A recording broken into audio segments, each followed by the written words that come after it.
Tom, it's great to be here. We caught up a few weeks ago in Sydney, so it's good to come and check out your place this week. Yeah, here we go again. It was good to be back from Sydney, and yeah, it's a cold day in the southeast, so it's always nice to have some rain, which we did last night, which is great.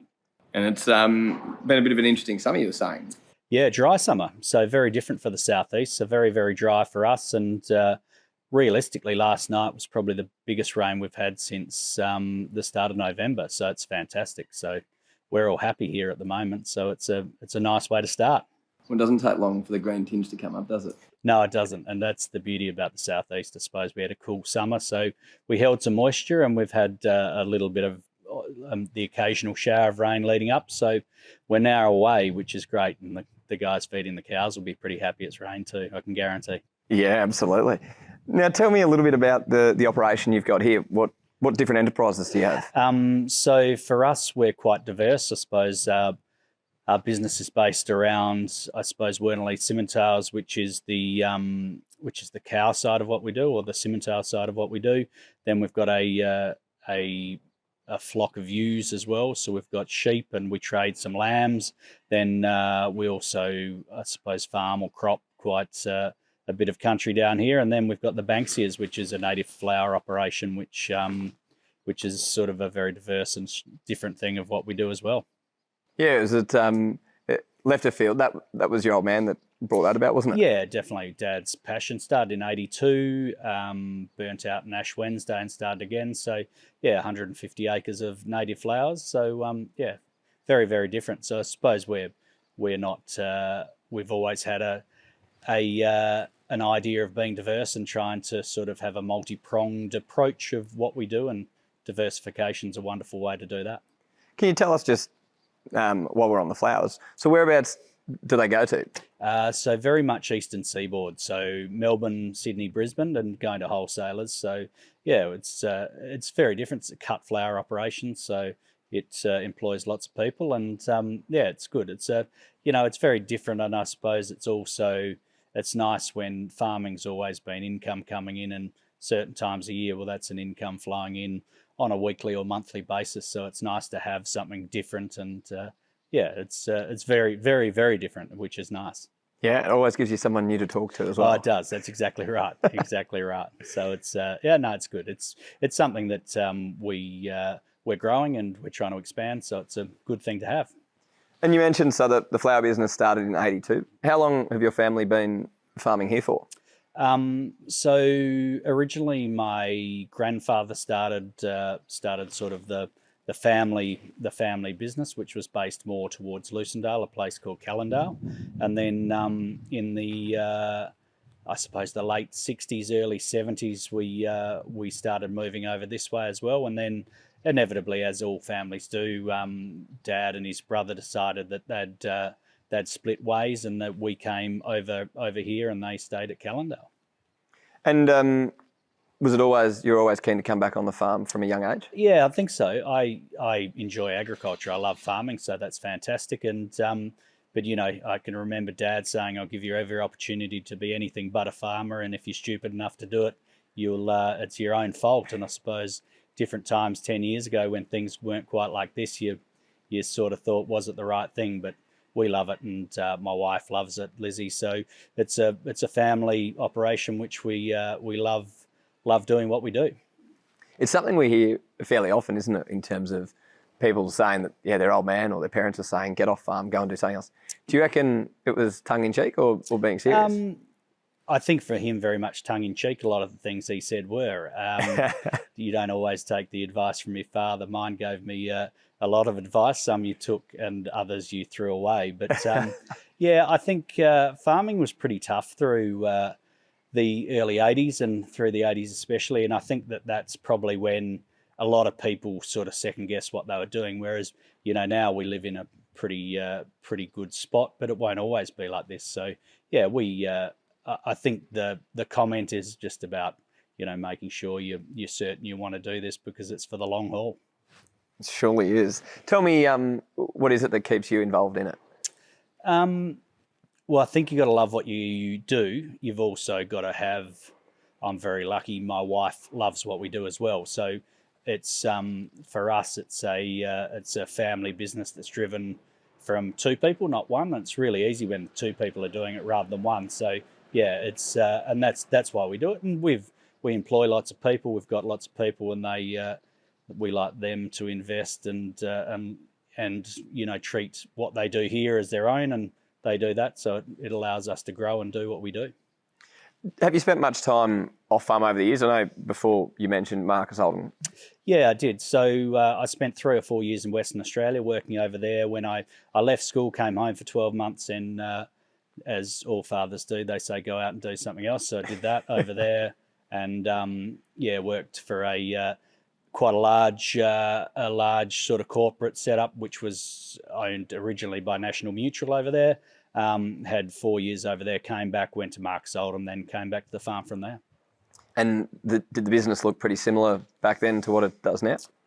No, it's probably a different approach these days. I think obviously the core business and the structure is certainly similar, but we have diversified into to obviously the seed stock production of what we do with the Simmental business. That's grown a lot.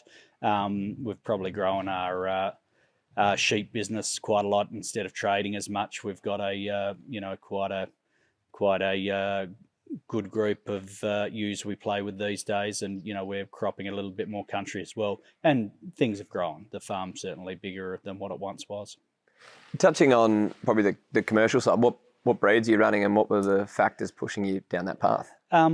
So, very much now, I suppose, our core business in the cattle business is registered Simmental cattle. So, we always had Simmentals, and we were lucky enough my father and his brother had the first Simmental calf born in Australia. So Simmentals have always been part of what we've done. However, both Lizzie and I had a passion in that area, so we've grown that, and we've identified that by growing the Simmental business, we obviously need to sell more bulls, which is what we do these days. Probably selling in excess of 250 to 300 bulls, and trying to capture the market on a larger commercial aspect rather than a smaller seed stock operation.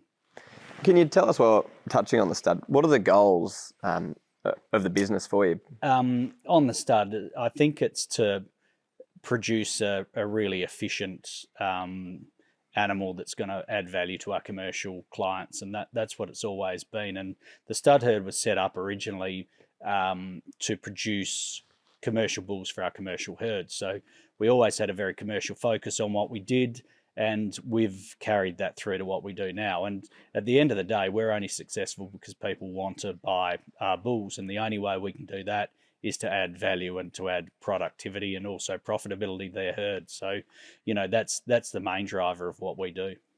And are there key traits that your clients are looking for that they're really pushing you guys to enhance? Yeah, I think so. And I think, that explosive growth that the Simmental's got is something that, we focus on a lot. We like to have something that grows fast early on, also something that's got the ability to finish. So I suppose our design of a Simmental is a little different to some. We may be a little more early maturing animal that's got a little bit more fat cover, and, that's come around on the basis of making sure that our clients can, meet every market, whether they want to turn them off as a weaner, whether they want to grow them out, whether they want to grow them through to a bullock. They've got to be able to hit market specification. You can only do that if you can get the fat cover on these cattle, and that's where we've changed it, got them a lot more efficient, got them a lot sounder, got them to grow faster, and they're carrying quite a bit of IMF, these cattle, as well these days. So that's what we're aiming for. And the simi breeders, there's quite a lot of talk and I guess excitement around the role that the Simmentals play in a first cross animal. Yep. Is that something? Yeah. Can you elaborate on that for us? Yeah. Well, I suppose the Simmental's lucky; it's a maternal and terminal breed. So the hybrid vigor or the heterosis that we get in that first cross, especially with an Angus or something, an Angus with a black one, and I suppose with the traditional thing, it's over a Hereford or something like that, or in the north, it's over a Brahman. So, I think that inevitably why not take the free hit of hybrid vigor and by crossbreeding, and that's where we're targeting. Like it's very different, the Simmental world. We're probably not selling too many Simmental bulls into Simmental commercial cows on a large scale. Our business would be about probably selling bulls to people that are involved in a crossbreeding operation. And you talked about, so you guys you're turning off about 250 to 300 bulls a year. Yep. Is that a number you want to keep growing? I think so, and it's something that we are trying to grow as we go forward. But we're also very mindful of the fact that although things are very, very good now, and it's probably an easier spot to sell bulls at the moment, but that will change. And our point of difference has always been trying to offer above average quality for the value they get. And I think that's what you want to do. I think over delivering on a product when things are good, it will hold you in good stead in the future as well. And so, yeah, we'll keep on growing it as long as we can keep the quality there. And you've got 50 odd years of breeding behind you, don't you? Yeah, we do.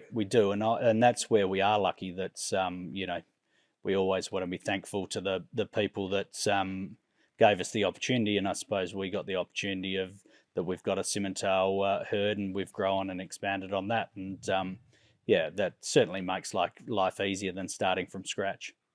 We're in the lead up to spring selling season, which is, for us at AuctionsPlus, it is absolute mayhem. Yep.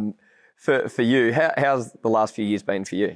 I think it's just such a buoyant time, and coming off when the drought broke in New South Wales and Queensland, like the appetite of the commercial buyer to get involved in the seed stock industry is unbelievable, and it's people wanting the product, and if you've got the product, you want to sell it.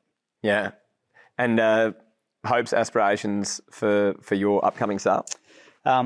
So I suppose our spring sale, this will be our second one in Tamworth. So after we bought the Woombaloo herd, what was that, 3 or 4 years ago, we took over their sale position, which the first one was last year, which was really challenging because we couldn't get out of South Australia to get there. So the bulls we weren't there. So we relied on AuctionsPlus and companies like AuctionsPlus to help in what we did. And yeah, that was a big push. So we're hoping the second one we can get there, and the bulls are already up there. So hopefully that makes life a bit easier.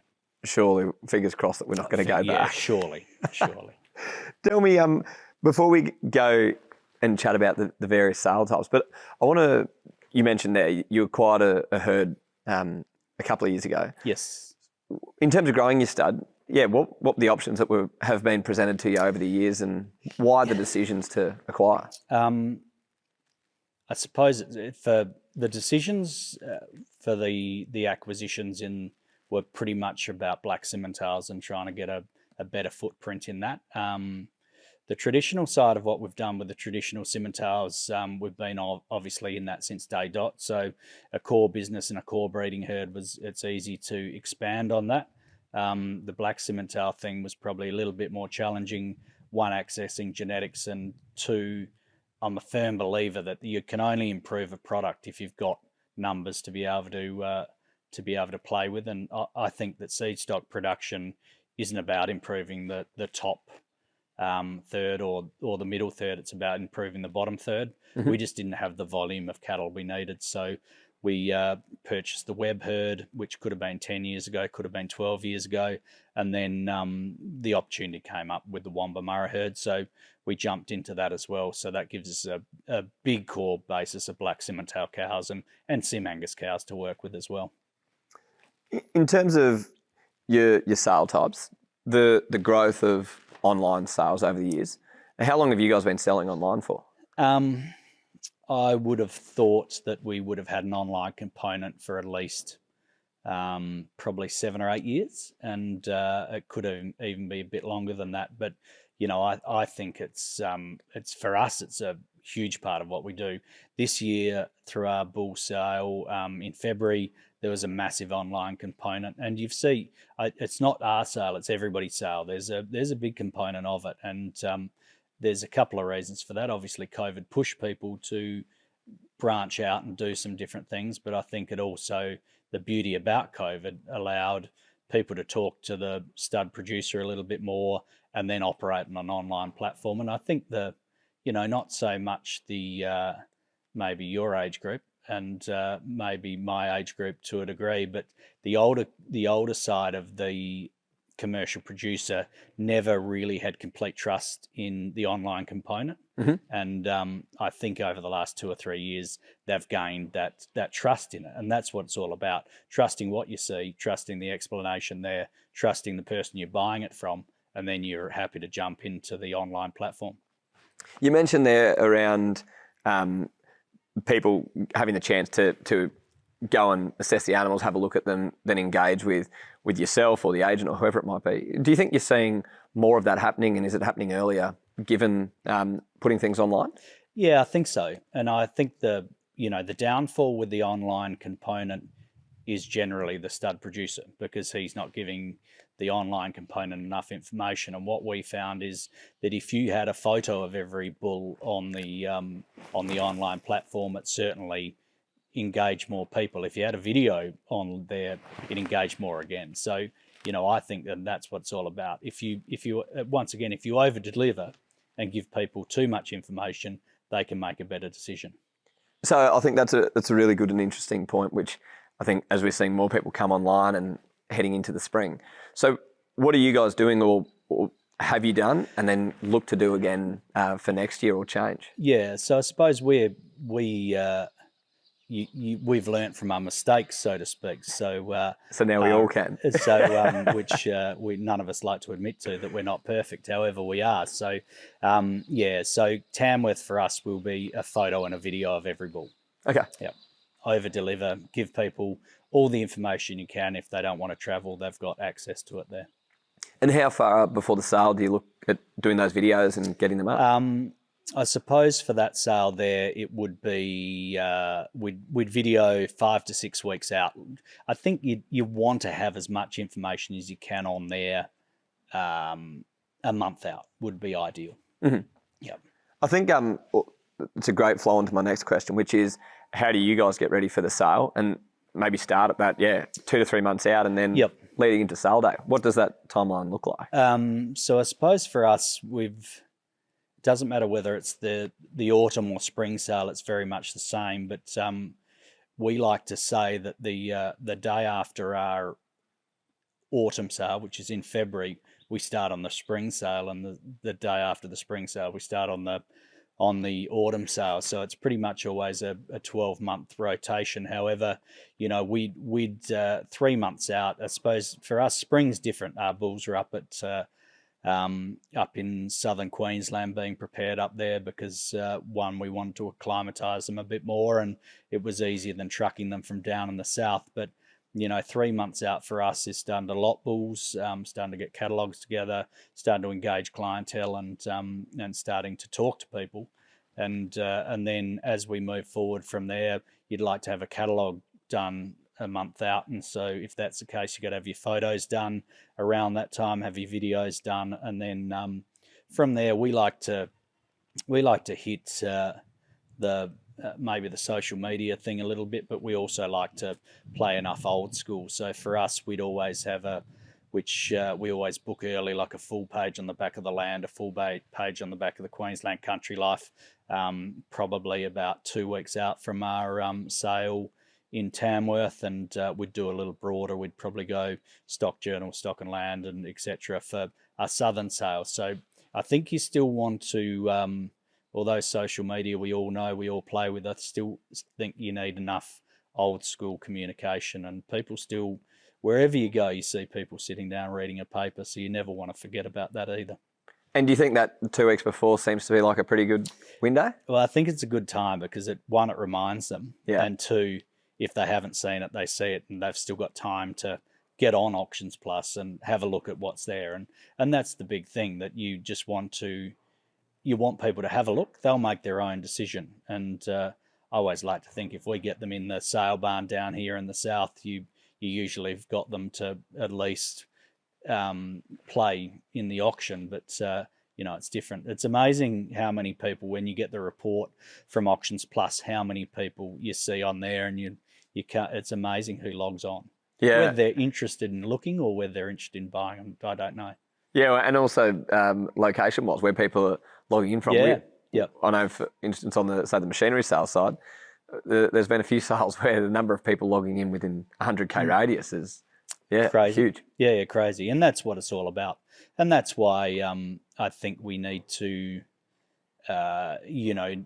get better at giving the information and that's the beauty about AuctionsPlus, that the email that goes out to all the cattle producers on AuctionsPlus is a massive hit you get on an email service or a e-blast or whatever it is, and and that's, I think that so many people look at it as AuctionsPlus or the agent needs to do this and whatever. It's about everybody getting together and using their best ability to be able to move forward and promote what you do. I think that team effort is absolutely crucial. Tell me about your photographer and videographer. You mentioned how important they are in getting things up. Is it a local person you use, or down here it is? Down here it is. So there's down here the photography side of it's obviously probably Lizzie and myself to a degree of it, and then we use Ben and Mason and those guys in a local thing that's down the road, and they do quite a lot of stuff down here. And in the north, I'm not exactly sure who they're using this year, but that's going to be a major component of what we do, because it's going to have to be every bull. So and there's so many of these people around now that they all do a good job. Yeah. A lot of people do it themselves. We like to photo a lot of our bulls ourselves because we know the bulls, but I think sometimes getting an independent person in is not a bad idea either. just like the challenge? Just like the challenge. Great, not great for the marriage, taking photos with your wife. But anyway, so everybody knows how that works. As long as you're in the right spot, I guess. Yeah, that's right. I often never am. Tell me any other tips you want to pass on to people as they start to, I guess, from whether it's the vendor side or actually from the buyer side?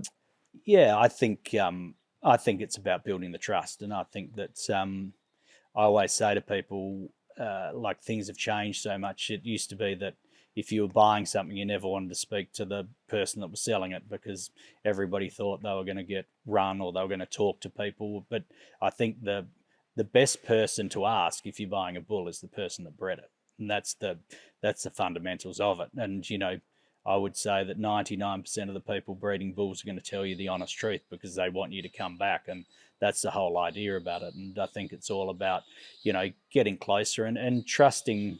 I like to think our clients are buying the program as much as anything as well, and that's the programs, Lizzie and myself, as well as the people that work for us. And it's about what we do and the after sale service, and it's about if there's a problem, fixing it. And I think that's so much about gaining trust in that. And then if they gain trust in all those things, it's trusting the online platform to do what they need to do. And COVID's proved that we all like to go and see something, but we just got to trust what's put forward and trust the system. Absolutely. Can you tell me any final goals for you guys going forward? What does the next 5 or so years look like for you here? The next 5 years, well, I think just growing what we do, and we're going to this year's a pretty big hit out with what we've done. We've done 120 odd bulls through the February sale. There'll be another 70 or so through the Tamworth sale as well. We're going to have a special female sale, which we haven't announced yet, but you get, because you're here, you're probably going to get the lead on this. So celebrating 50 years at the end of November, sort of focusing on the very best of what we've done, and also I suppose opening up some genetics that we've never opened up for and doing some stuff like that. So yeah, it's about the next 5 years is about growing the business and also improving the product we sell. I don't think you ever want to stop improving. No, definitely not. You don't want to sit stagnant. No. Anything else that you want to plug about the November sale that you guys are doing? Oh no, not so much. I suppose we'll knock it all out as we get closer. But for us, it's Tamworth and rolling into into November, so we'll see how we go. But it's going to be a great celebration of 50 years, and that's what it's all about. It'll be purely an online sale as well. We probably won't hold it through this new sale shed that we spent all that money on. We probably should, but I think there's that will be fundamentally the third sale that we've done for the year. So I think after 2 physical sales, an online one will be fine. Getting close to Christmas, probably time to start to taper things down. Exactly. Beautiful. Well, Tom, thanks for jumping on and having a chat. Thank you very much.